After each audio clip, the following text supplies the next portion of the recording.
Actividad 1. Materia: Perspectivas de Género y Educación. Docente: Claudia Cruz.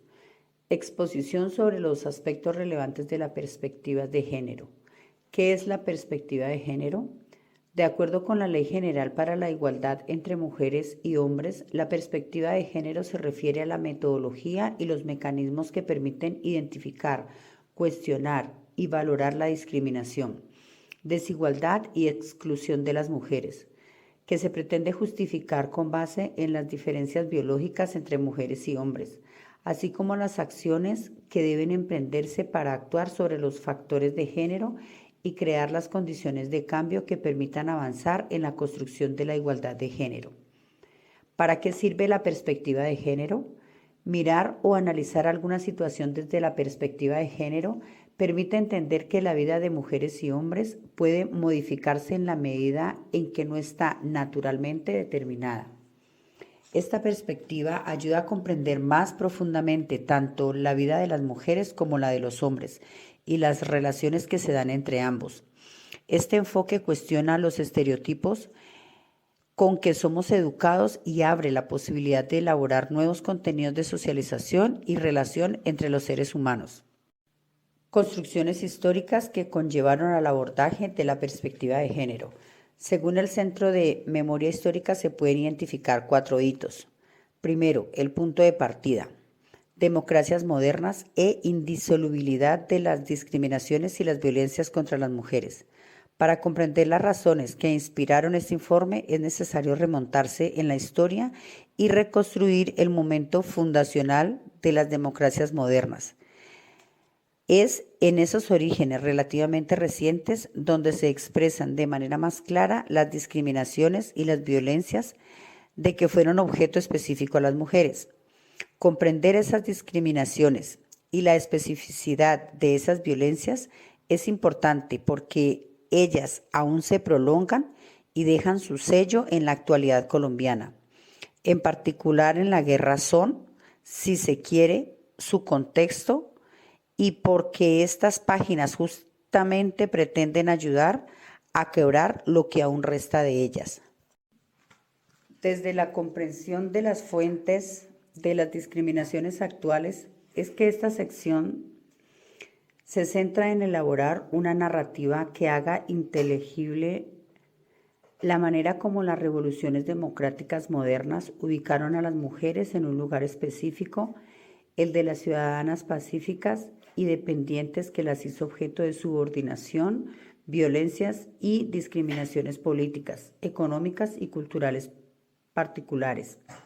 Estas discriminaciones y violencias se entretejieron con la formación de los nuevos regímenes e impregnaron las nuevas sociedades, pero por el carácter privado que se les imputó quedaron ancladas en el silencio y la invisibilidad.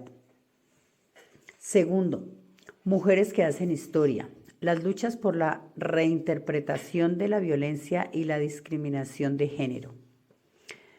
De acuerdo con las autoras Esperanza Vos Fiol, Victoria A. Ferrer Pérez, Aina Alzamora Mir, los rastros discursivos del relato contra la violencia remiten a la primera ola feminista del siglo XIX, en donde aparecen las reivindicaciones explícitas contra la violencia en el texto La demanda de la mitad de la raza humana de William Thompson y Anna Well, publicado en 1825, en el que se denunciaba el matrimonio como una forma de esclavitud. Para esta época se reseñan otros documentos importantes como el escrito por Flora Tristan en Unión Obrera en 1843, quien siendo sobreviviente de un intento de feminicidio.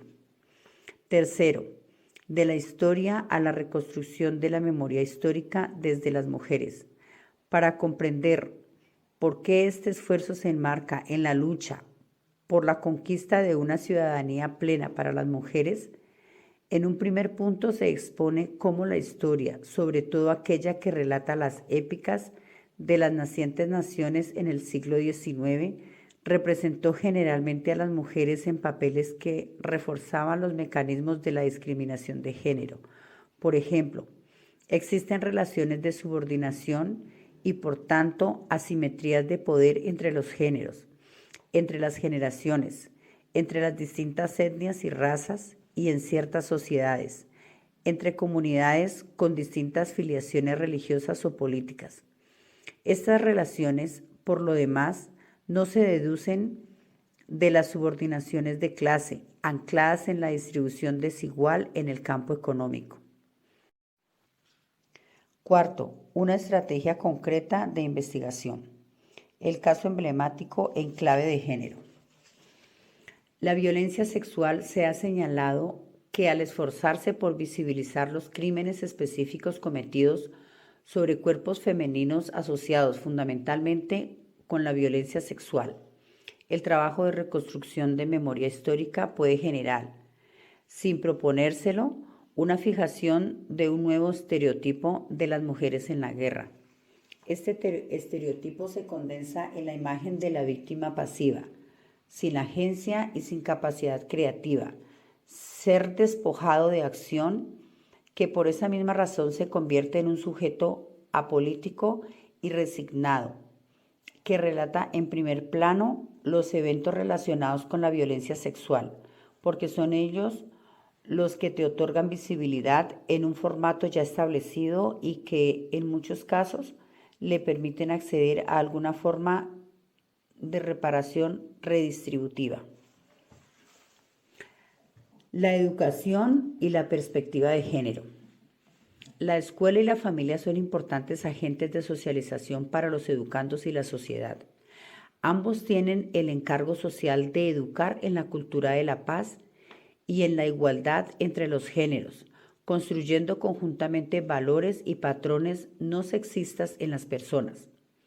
Los actores de la educación debemos evitar, por medio del lenguaje, el trato, los juegos, enseñanzas y otras prácticas, que se refuercen los estereotipos de género.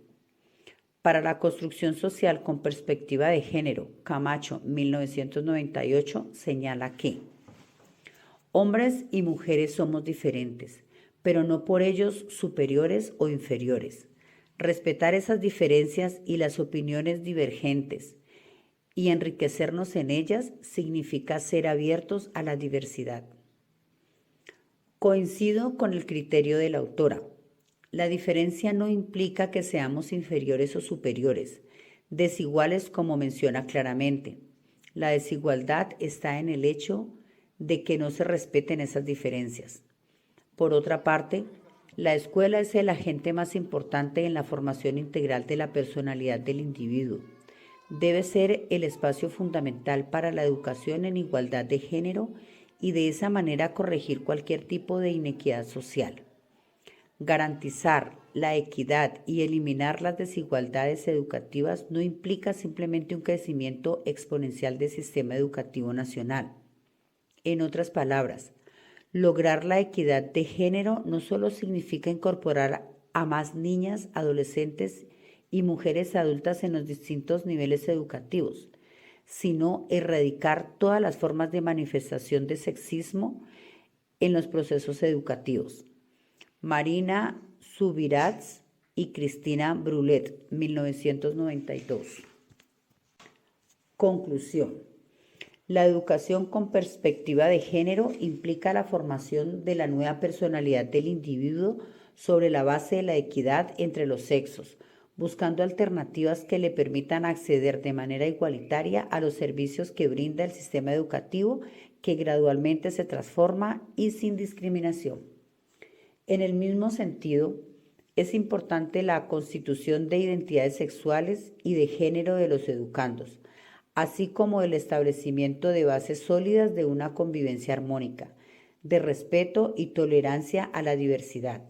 Implica el diseño de estrategias y programas que atienden cada etapa de su desarrollo y que considere prioridad la incorporación de la perspectiva de género con el propósito de brindar particularmente igualdad de trato y de oportunidades como un imperativo de equidad y justicia social. Bibliografía.